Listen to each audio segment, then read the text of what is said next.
Okay, I think we'll go ahead and get started if everyone's ready. So good afternoon. It's excellent to see everyone here today, and I'm thrilled to be here to moderate this panel discussion and question and answer period. My name is Janelle Vogler, and I'm the Executive Director of Audit and Advisory Services. And along with Elisa Pacer to my left, we co-chair the COPS Advisory Council, and that stands for Keeping Our People Safe. So we'll talk about that in a little bit. But this is such an important topic, the safety of everyone on our campus, whether that be faculty, staff, students, or our visitors. So it's great that everyone's here to talk about that.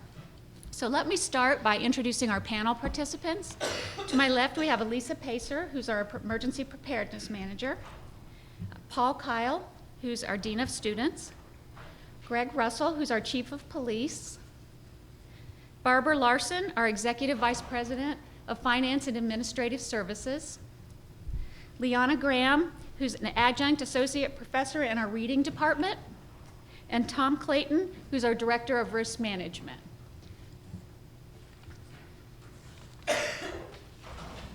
So what we have planned for you today, let's take a look at their names. What we have planned for you today is about a 20 to 25 minute panel discussion to share some information with you, and that will leave plenty of time for your comments, concerns, questions that you might have. So we'll first introduce the Keeping Our People Safe Committee to you and what that means and how what that means to you. Secondly, we'll talk a little bit about Johnson County Community College's commitment to safety. Third, we'll hear an overview of the current legislation related to concealed carry on our campus, which is the topic that we're here to discuss today. Fourth, you may have taken a survey or seen an email about a survey in recent months. We're going to hear a little bit about the results of the faculty survey that have come in first. Lastly, we'll talk about current risk management and insurance issues, and then ways that you can continue to receive information about this important issue on our campus as we move forward. Okay.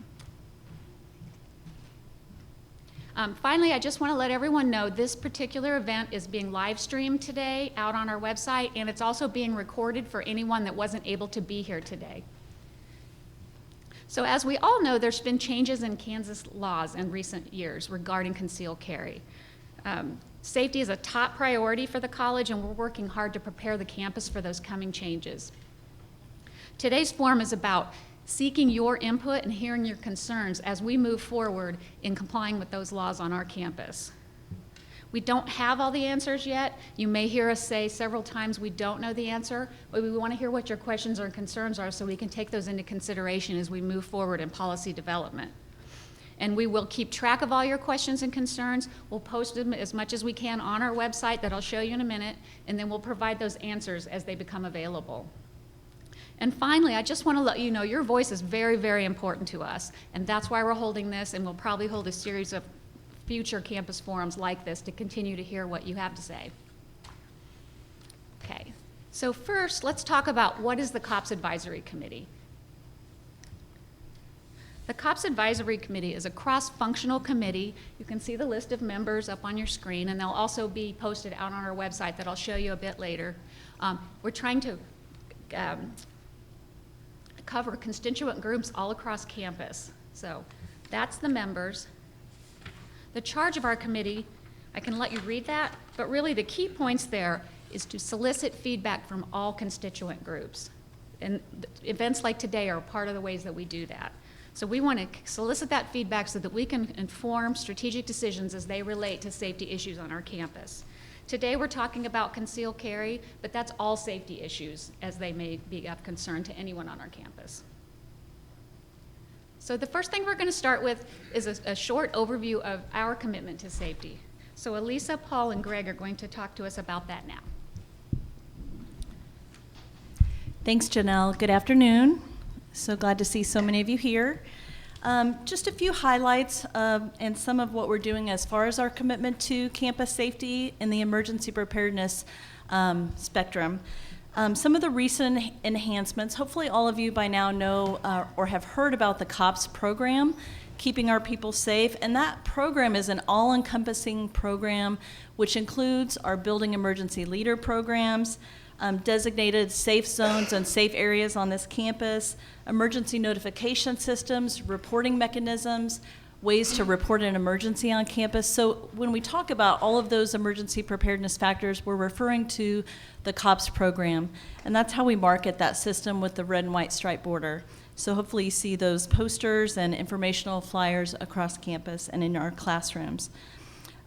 We continue to make updates to our college emergency response plan. So as procedures change, as members change, and operational practices, best practices, we make sure that we're updating those college plans. And last July, we posted the most recent operational plan for our crisis teams and the executive policy group and how we will respond during a crisis. If you've not taken a look at that operational response plan, you might do so. It's available via the college website in the public version. Some other enhancements that we've made related to emergency notification systems. So we, 2.5 years ago, went to an opt-out system, which means that all employees and all students are automatically enrolled. No longer do you have to sign up to be alerted in the event of an emergency via text messaging. So text, email, our digital sign system, our desktop alert up in front of you and on the computer.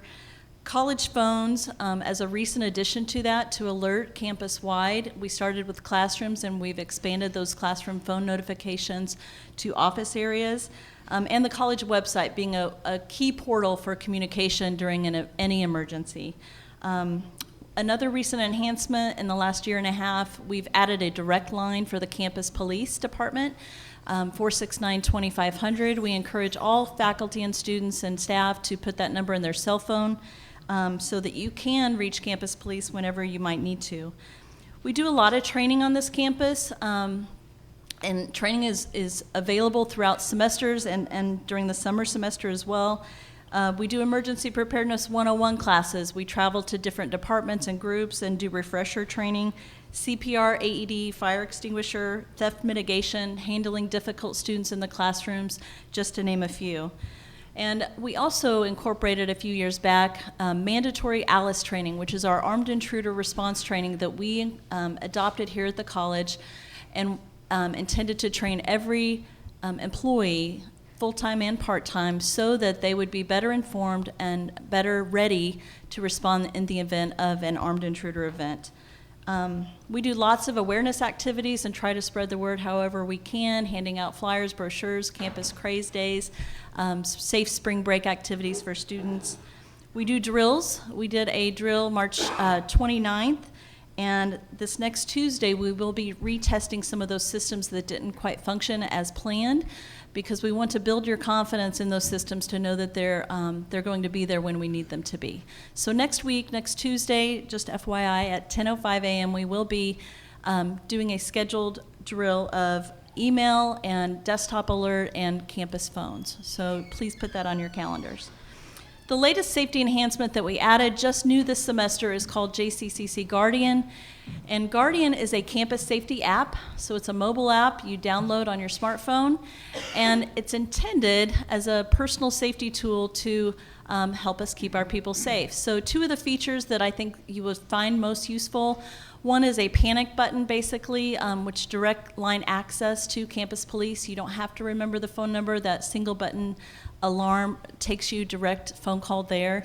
And secondly, we've been hearing for years that we'd like to hear us be able to text campus police.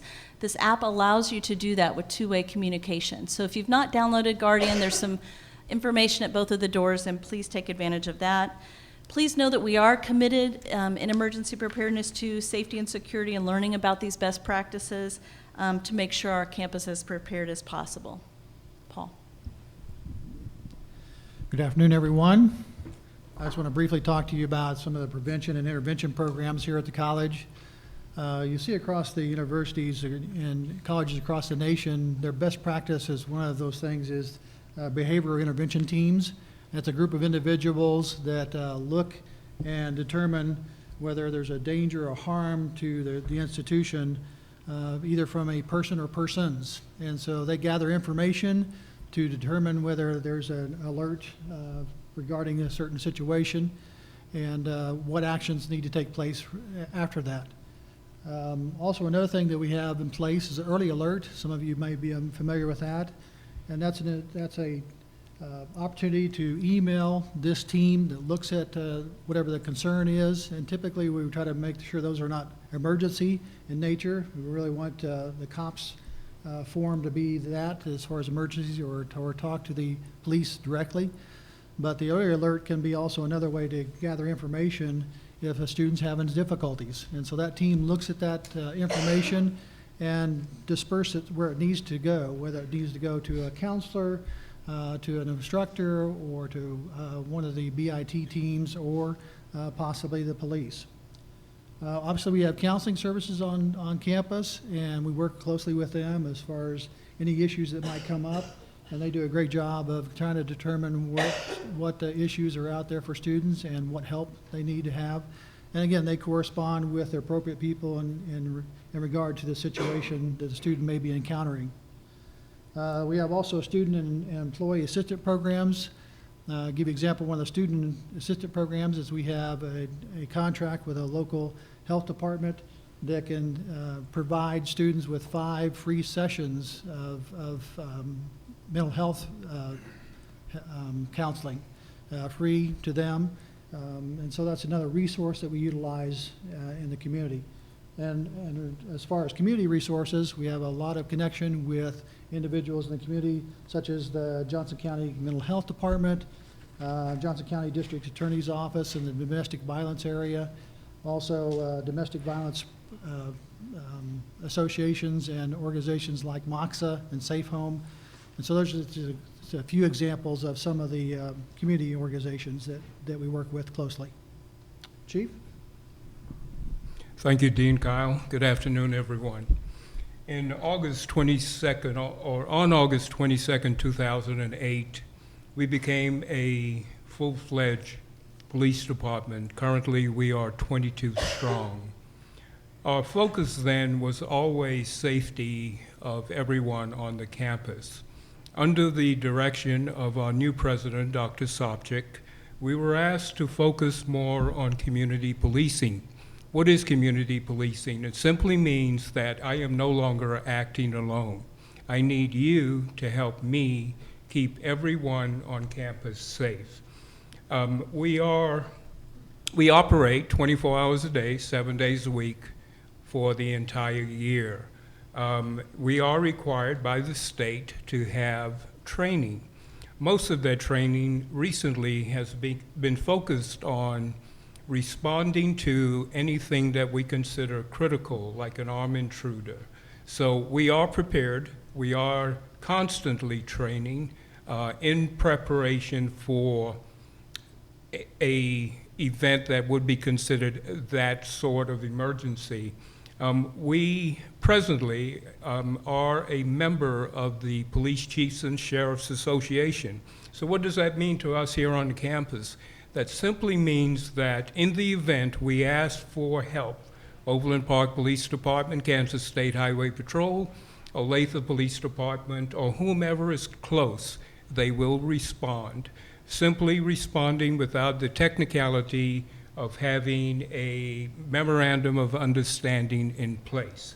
We will, once the threat, if there is such a threat identified, because we are presently here, we will go to that threat, eliminate the threat with the purpose of having fewer casualties. That is the advantage of you having a strong police department here on campus. So we look forward as we move through what we consider a very nervous period to ask you to assist us so we can make your campus very safe. One question was asked, in the event we get to that point, how can we identify? So you would be concerned, how would we know you? Well, we will know you because we hope to offer training on letting you know what you need to do in the event of that situation. Thank you. Okay, so as you can hear, we have a lot of programs currently in place on our campus. So now we will turn it over to Barbara Larson, who will give us an overview of the legislation as it stands today. Thank you, Janelle, and welcome everyone. The Kansas Personal and Family Protection Act, also known as concealed carry, became law in 2006. In 2013, I think you're all aware that the law was amended so that concealed carry was allowed in public buildings. Certain institutions, including higher education institutions, could pass resolutions stating their reasons for an exemption of 4 years. Our Board of Trustees passed such a resolution in 2013. This exemption is set to expire on July 1st, 2017. In 2015, Kansas statute was amended, removing the licensing requirement. Eligibility requirements for concealed carry, such as an age requirement of 21 or not having a criminal record for certain crimes, remain in place. Open carry is not permitted. As we've discussed, we have many security measures in place. Oh, and I should have said that last bullet, limited guidance and interpretation of the law. So we are entering a time when, as Janelle said at the start, there are still answers that we don't have and may not have until this exemption is lifted. You've just heard a summary of many, many things that we do to make sure that this campus is safe and secure. The legislation, the concealed carry legislation, has a particular definition of adequate security measures. We must have adequate security measures per this definition if we are going to continue to prohibit concealed carry in buildings after July 1st, 2017. And I will let you take a moment and read that.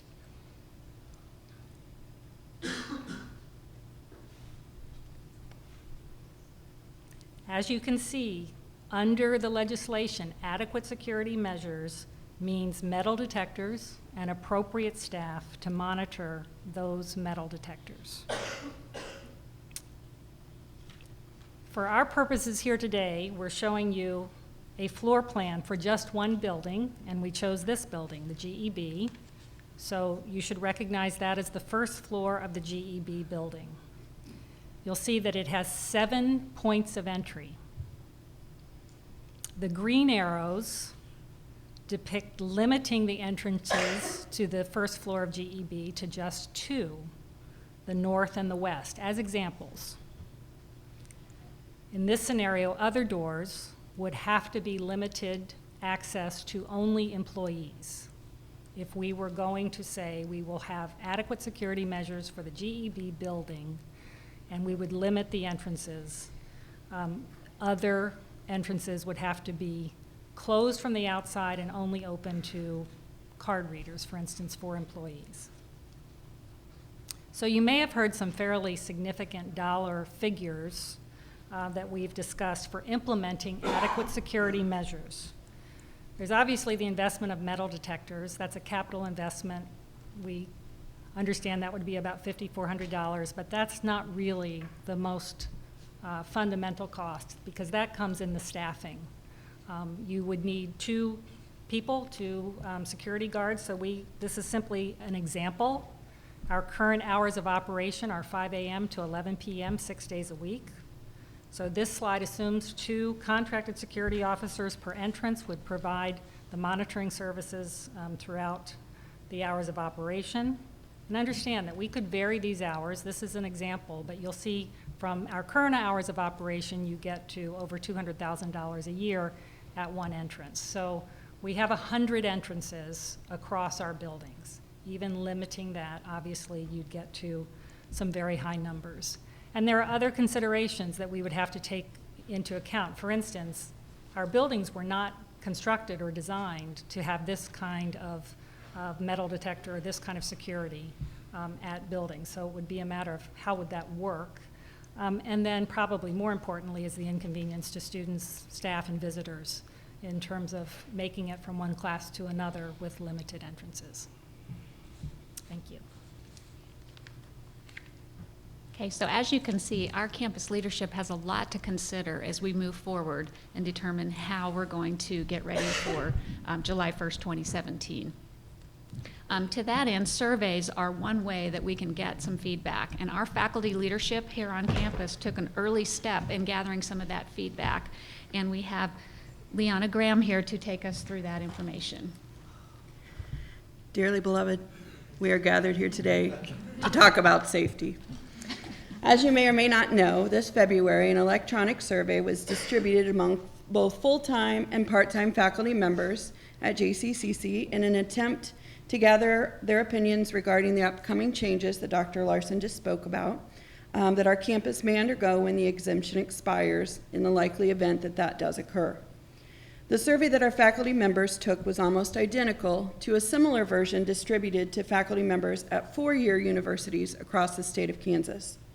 We wanted to see whether our faculty members' results would be similar to those at the four-year universities or not. What we found is 77% of our full-time faculty members completed the concealed carry survey, while only 12% of our part-time faculty members finished it. Of those represented, as you can see, our results were similar to those faculty members at the four-year universities in that if we had the ability to choose, an overwhelming majority of our faculty members would prohibit guns in all spaces across campus. However, due to the legislation as we currently understand it, this is not an option. Therefore, on the survey, which was recently taken by both students and staff members, we asked two open-ended questions seeking their input as to their safety concerns. While we are still tabulating the results of the student and staff surveys, we did observe some recurrent themes from the faculty surveys. On question 19, we asked faculty members about their safety concerns not related to firearms. Many of them, 63%, responded that they are concerned about the fact that gun holders no longer have to be licensed to concealed carry, the maturity level of those carrying, conflict resolution, and/or mental health related issues. Also, faculty members expressed angst about other weapons, inadequate security measures, and police response time. It should also be noted that a large portion of the faculty members felt that outside of firearms, there are no other safety concerns existing on our campus. On question 20, we asked faculty members what we could do outside of restricting access to firearms on campus to make our campus a safer place. We noticed three large categories under which most of their responses fell. We could alter the physical infrastructure of the campus, to which Dr. Larson just spoke. We could provide additional training opportunities to all of our faculty members, particularly in the areas of conflict resolution, mental health, and safety preparedness. And we could increase the number, training, and visibility of our police officers. Soon, we'll have the results of the staff and student surveys, and we'll be able to analyze their data in a similar way. In conclusion, your feedback helps us on the COPS Advisory Board determine the future direction to take these voiced recurrent themes to help make JCCC the safest place to be. Okay, last but not least, our final panelist is Tom Clayton, our Director of Risk Management, and he'll take us through some of the current risk management and insurance concerns and questions that have been raised. Thanks, Janelle. Based on the current status of this issue, there's a few items that I'd like to address today, and the first one is law enforcement liability. This is a policy that the college purchases on an annual basis that protects our police department and their activities, including their use of firearms, and it only protects that particular employee population. The second item is workers' compensation, and this is a policy that we purchase. We're required to purchase it by the state of Kansas, that protects all employees who are injured during the scope of their employment. And this would include an injury by a weapon or a firearm. The next item is general liability insurance. Again, another policy that we purchase on an annual basis that covers the college and its employees in the event of an individual is injured or claims to be injured while on our property or while participating in one of our programs. This particular policy has a very clear exclusion for an injury that's a result of a firearm. So there is no insurance coverage for the college or the individual, an employee in this case, even if that weapon is legally possessed. There have been a lot of questions about accidental discharge of weapons, and there's a couple items I want to discuss here. First is back to workers' compensation. Again, all employees are covered under workers' compensation in the event they're injured while acting within the scope of their duties, and this would include if they were injured by an accidental discharge of a weapon. And the second is back to general liability. JCCC does not currently have an insurance policy that would protect an employee who elects to conceal and carry a weapon. So if an individual decides that they want to conceal and carry a weapon, it behooves them to take it upon themselves to make sure that they have adequate personal liability insurance to cover that particular activity. Now, this is very much an evolving issue in the insurance industry, and we have and will continue to keep a very close eye on this to keep the college and its constituents' best interests at heart. Thank you. Thank you. Okay, a couple other concerns and issues I wanted to bring to you today. JCCC is a very large campus, and with that we have a lot of unique spaces and programming. We don't know all the answers to these things yet, but we just wanted to put a few of these up on the slide for you to let you know that we are considering these unique situations, particularly those that involve children on our campus and specific activities that may pose additional risk above and beyond others. So this is by no means an all-inclusive list, but I just wanted to bring this forward so that you do know we are aware of it in this endeavor. Okay, so moving forward, this is the brand new web page that just went up this morning that you can go to on campus to learn more about the conceal carry as it moves forward, and we will keep it updated. That's the kind of short URL so that you can get to it. So it's jcc.edu/concealed-carry. Two things I want to bring to your attention. You see right here, there's a submit feedback button.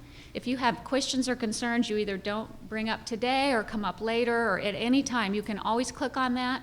It will be sent to Elisa and myself, and then we will take that to the COPS Advisory Committee and up to administration for consideration. So that's there for you at any time. We'll continue to post updates on legislation, frequently asked questions, probably the video from today's event and future town halls. And finally, we always mention this when we put up a web page, please don't use this for emergency situations. If you have an emergency, contact the campus police at either extension 411 or 911 if you're off campus. Okay, so before we move on to the open comment period, I just wanted to talk briefly about what is next.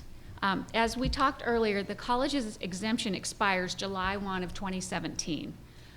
The college is preparing for this on campus, and policy development is underway. This is the first of several open forums we're planning to hold in that time period to continue to gather your feedback and thoughts. And the next discussions with the college board are expected to occur in the fall. Okay. So now we're to the open comment period of our forum.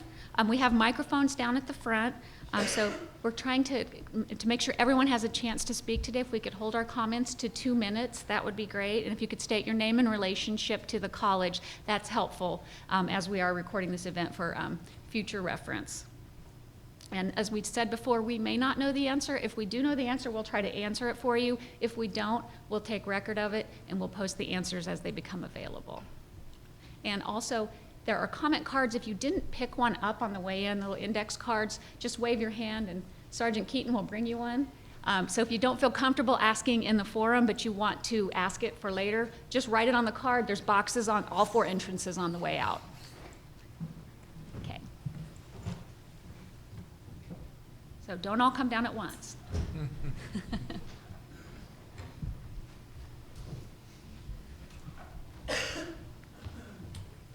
Terry Horan. Janelle, what else did you want? I missed the information. Relationship to the college. Relationship to the college, an employee in the maintenance department. Elisa, the emergency notification opt-out, is that credit, non-credit, everything, driver's education? That's a really good question. So we have made it so that all continuing education classes, folks that are registered, even if they're here on campus for one day, they're enrolled in that system the night before they're expected to be here, based on the phone number that they provide when they enroll. The only difference between credit versus non-credit is email. We don't capture the emails for continuing education. Okay. So hopefully that answers your question. That did. So- I've got three. I'm going to run through them real quick if I may. Yeah. Tom, Yes. you mentioned a lot of employees. Is there anything for students? Anything regarding students? Any insurance? Yeah. No, Okay. not presently. Okay. And then my final thing is, it sounds like the maintaining our current posture with the opt-out posture that we have for this law is heavily dependent on the metal detectors, even a linchpin or a kingpin. Is there a life cycle to those devices and an expense related to those? I mean, this may be a rhetorical question. Is there a calibration expectation? Some guns are mostly polymer, there's very little metal. Will they pick that up?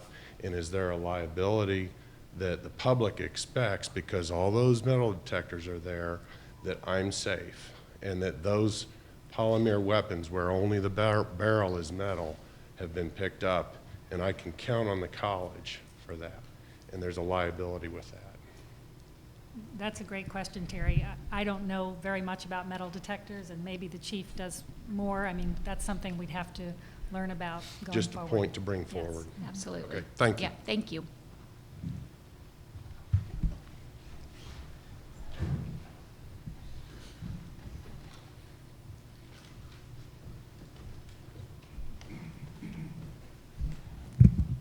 Steve Navarro, Veteran Services.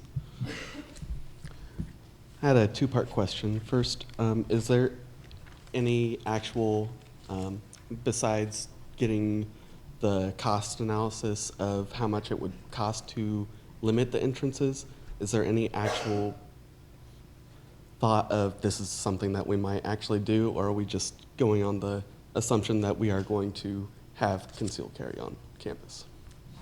Could you ask that question, the second part of your question? Whether there's any actual plan to limit access to the buildings, or if we are going under the assumption that it is going to just have concealed carry on campus.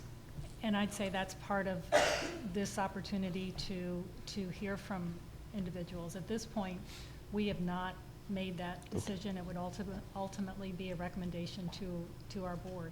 So the second part of my question was, has anyone looked at what kind of bottleneck is going to be created by limiting entrances? So that's my other Yeah, question. I mean, I think, and I think I'm answering, I think that's a concern and one of the considerations that's they're taking into account for making the decision, so.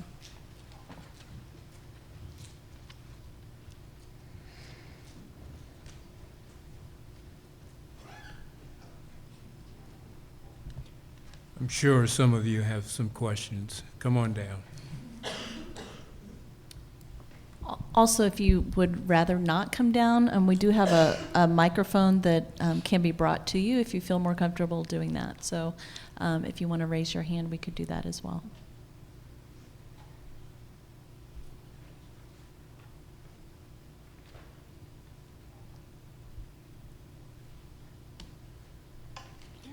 Well, we would like to feel that since there are no questions, you are somewhat, or if not fully satisfied with how we've proceeded with this event, or even it demonstrates our concern, and which are the same concerns that you have. Safety is critical and is the utmost importance. We know from one of the surveys you would like to see more visibility from us. We will address that, and we will try to accomplish that to where the presence of a police officer is never in question. One thing we can assure you is, as I said, we will confront the problem long before outside help can get to us. So rest assured that you have that promise from us, that as long as we are here, you will be safe to the best of our ability. I know you, Mr. Haran, are considering about your children coming on campus. As you are a father concerned about their safety, so will we.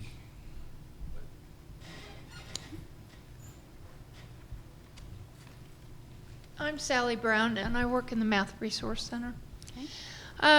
My question is, when the conceal and carry expires, has the college kind of, I know this is a forum, so considered giving classes on how to use guns, on how to train employees to, kind of be forearmed and forewarned about situations where it may be uncomfortable, or you're kind of trying to keep a scope out as to what to look for? I can tell you the COPS Advisory Committee has met several times. We were formed at the very end of last year, and right away training came out as one of the biggest needs in this coming initiative. And so that type of feedback is exactly what we need to determine what types of training to offer.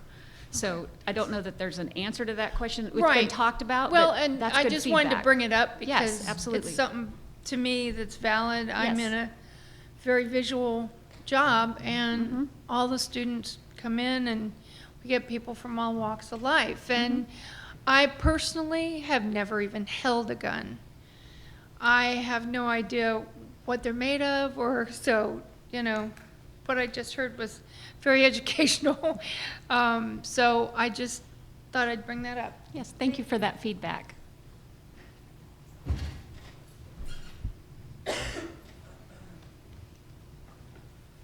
Keith Davenport, Student Life. Can you talk a little bit on the political side of things?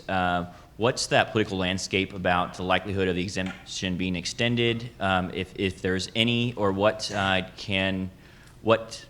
just talking a little bit around that landscape a little bit and see what's there and what's not.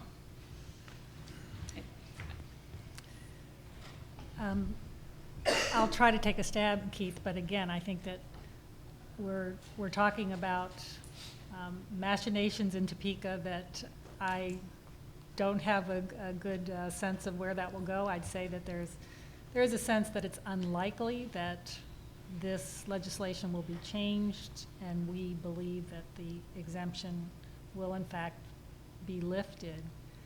However, and I'll speak for, there's still an election cycle this August, and so depending on your political bent, it's up to all of us as citizens to communicate with our legislators. But again, we're focused here on how do we prepare for what we believe may be happening in about 14 months. Question up top. Yes.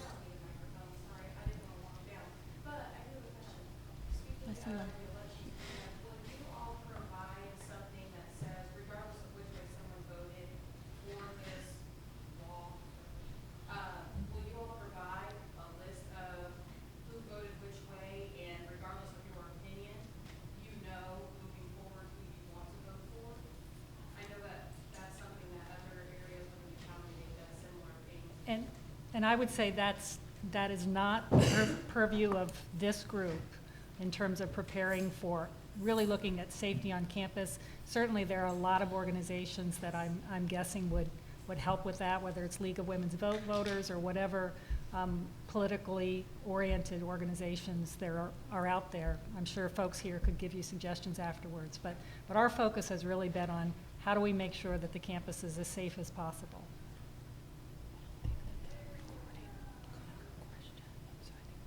Yeah. Do you want to? Sorry.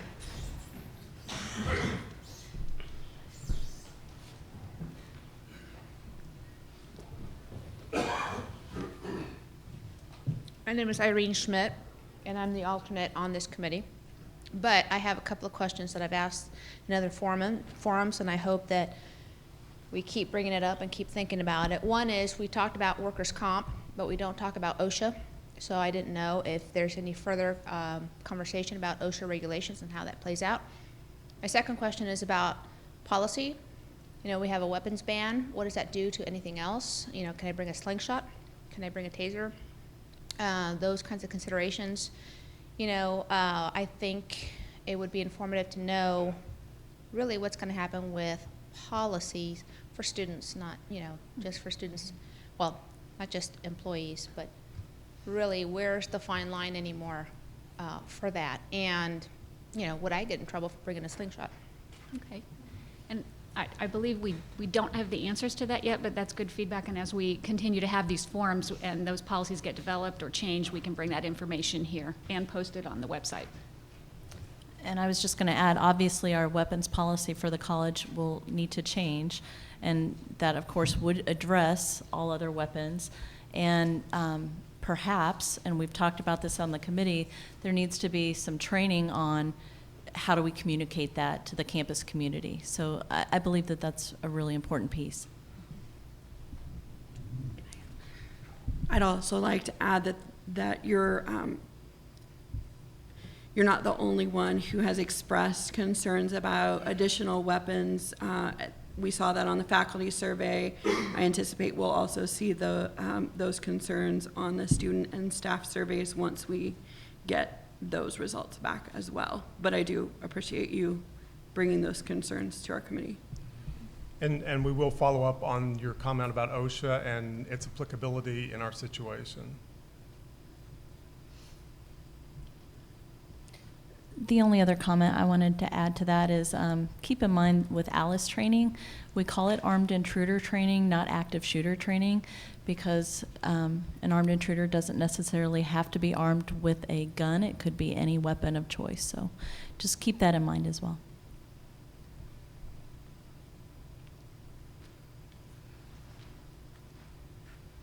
While you're thinking of any final questions or further questions, I know we've mentioned it a couple times, but the staff, student, and volunteer survey just finalized. I want to say we got the results just this week. So we do plan on summarizing and pulling that all together just like the faculty leadership did with the faculty survey. So you can expect to see that in coming weeks, the same types of results, see how it all compares. The web page is a good place for us. Yeah, and it'll be on the web page. We'll post all that out there.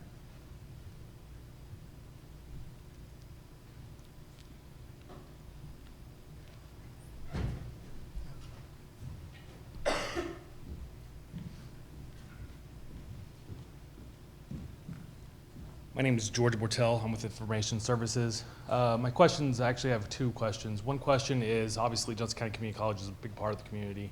Have we looked out to other organizations, other educational institutions, other things to see how they might be preparing for the same deadline? And the second part question is to Tom specifically. Have we been able to evaluate how much of an increase we're looking at for allowing concealed carry on campus should that deadline expire? Providing insurance coverage for them? Yes. Currently, it's not an option. However, we are in discussions with our broker to keep us in the loop as to how that coverage might evolve and develop for us as well as other insureds.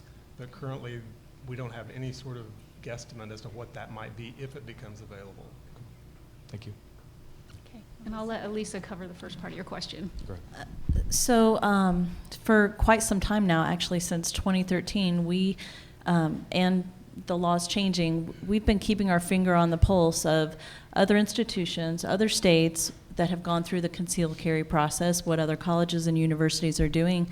The interesting part that I guess I have found, Kansas seems to be a challenge in the way that it's not comparable exactly to other states. The first piece of that in 2015, which changed a lot for us by not requiring a concealed carry permit any longer. Anyone under those certain guidelines that Dr. Larson mentioned earlier can carry a weapon, permit or no permit. There's no reason to register. There's no requirement to register. So that concealed carry registration doesn't apply in those other states that we've compared. We do have, and we've made a lot of contacts with Colorado schools and Texas schools, and we are watching the way that they're implementing. Texas is actually just a year ahead of us. They're rolling out their concealed carry legislation and policies and procedures this August. And we do have points of contact there to see how they're communicating, what are their training videos and brochures looking like. And of course, not reinventing the wheel will be important. So conference calls and things of that nature, and keeping our committee informed so that we can follow those best practices and modify how they fit here in the state of Kansas. Sure, if I could just follow up with that. Specifically, obviously, we appreciate going to other states and things of that nature. Obviously, Kansas is unique in its own nature, right? So my question is how is KU, some of the other programs, some of the other educational institutions inside Kansas handling this upcoming deadline? I think I can speak to that too. So earlier this week, I meet on a regular basis with the other emergency managers from the state schools, Emporia State, KU Medical Center, K-State, KU Wichita. They were all located there. Everybody's waiting to see and hoping, of course, for a change, and it doesn't seem to be happening. The Board of Regents has already put out a sample policy of how that might look for their institutions. We, of course, are looking at those policies and recommendations as well. There's some clarifying frequently asked questions that they're coming out with. So as that information comes available, while we wouldn't be considered a KBOR school, we are looking at that information as best practices. And in my talking with those institutions, we are, if not ahead of the game, I feel like from a planning and training standpoint and our committee and those activities, I feel like we're in a positive place. Yeah, and I might add to that, if you drill down a little further, the community colleges, vice presidents and dean of student services have been in dialogue. We have a team of individuals we meet on a regular basis to talk about these very issues. Obviously, it's going to land on our plate if a violation takes place. So we're kind of walking through it with together to figure out, okay, what's the best policy? What are you doing? We're doing this. We're thinking about that. And we're also watching Coffeyville. Coffeyville did not take the exemption, and so they have concealed carry on campus. And so we're kind of watching what they did, what policies they put in place. So that's to kind of give us a barometer on the community college level. All right, thank you very much. Appreciate it. Is there another question over?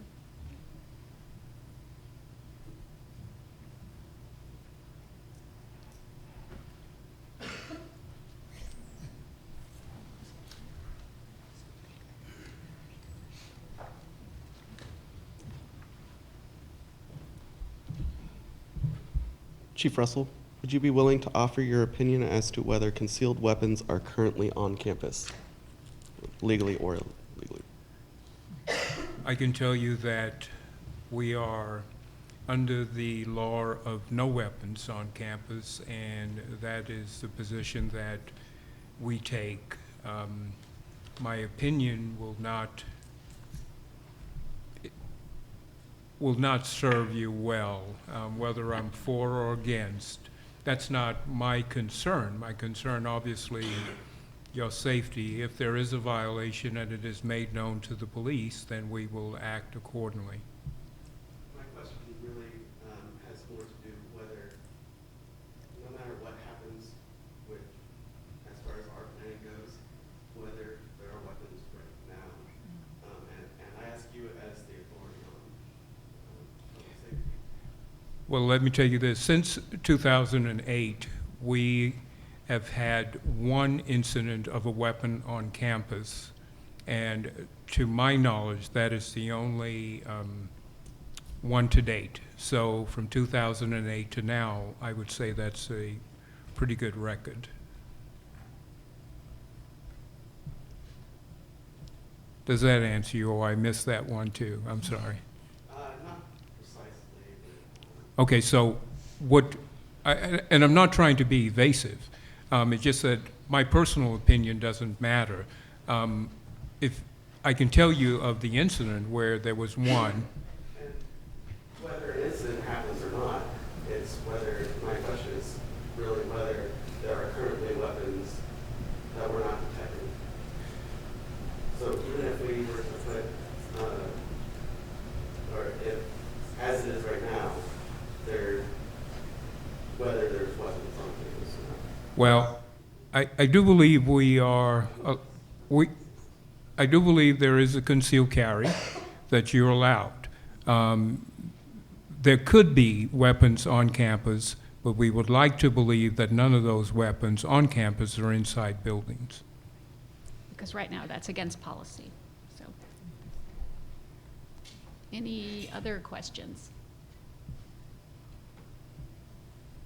Concerns, suggestions, feedback for us? Might mention the cards again. Oh, yes, we have the cards. Again, if you want some right now, raise your hand. They're out here. Would this PowerPoint be available through the website? Yeah, we can do that, absolutely. Mhm. Yeah, we'll try to get that posted either today or first thing Monday.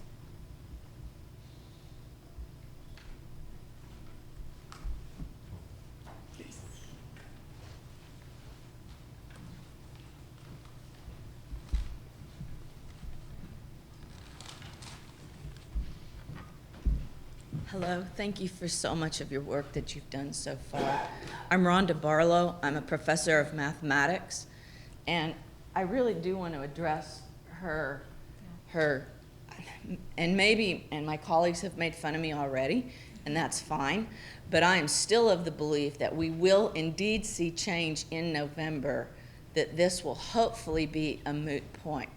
I am, in fact, on more than one committee looking at candidates and hoping very much to be able to educate people on which candidates in the upcoming primary elections, which will be on August 2nd. And in fact, we are looking at all of the candidates, Republican and Democrat, to see, and I do in fact have an Excel spreadsheet listing those candidates.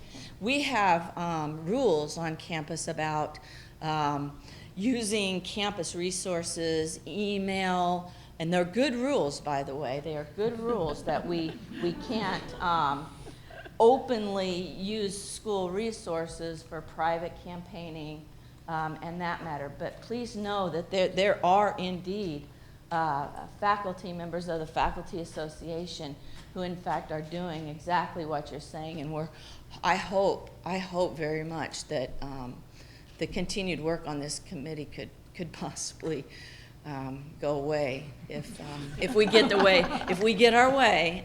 Most of my colleagues say that it's slim to none, but I still have hope that those things can be done in November. Thank you. Thank you for your comment.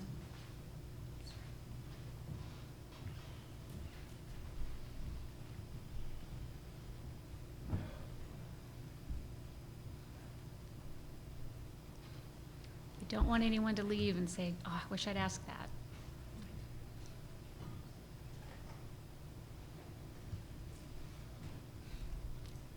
Okay, well, remember a couple other ways did you have another question? Yeah, I have a quick question. How, if somebody does submit feedback, how is that going to be disseminated? Is it the next town hall, or is it going to be updated on the website?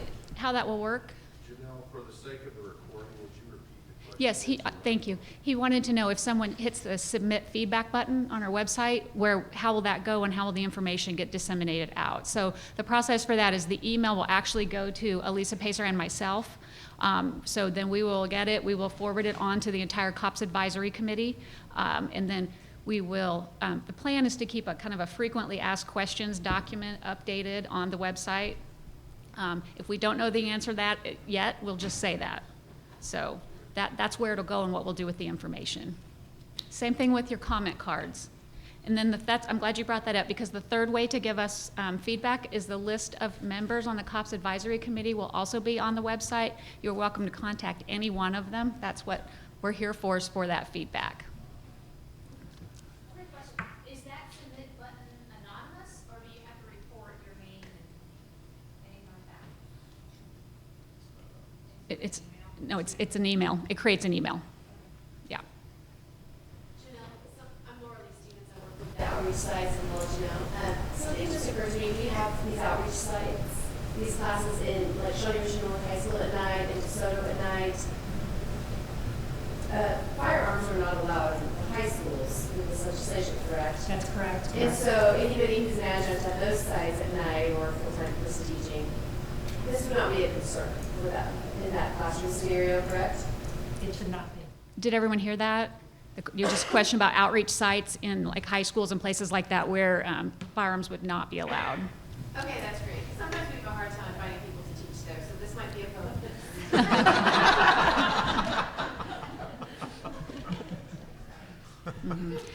In case everyone didn't hear Irene's question, she wanted to know if it was anonymous if you use the submit button, and it is not. It will generate an email from you, just so you know.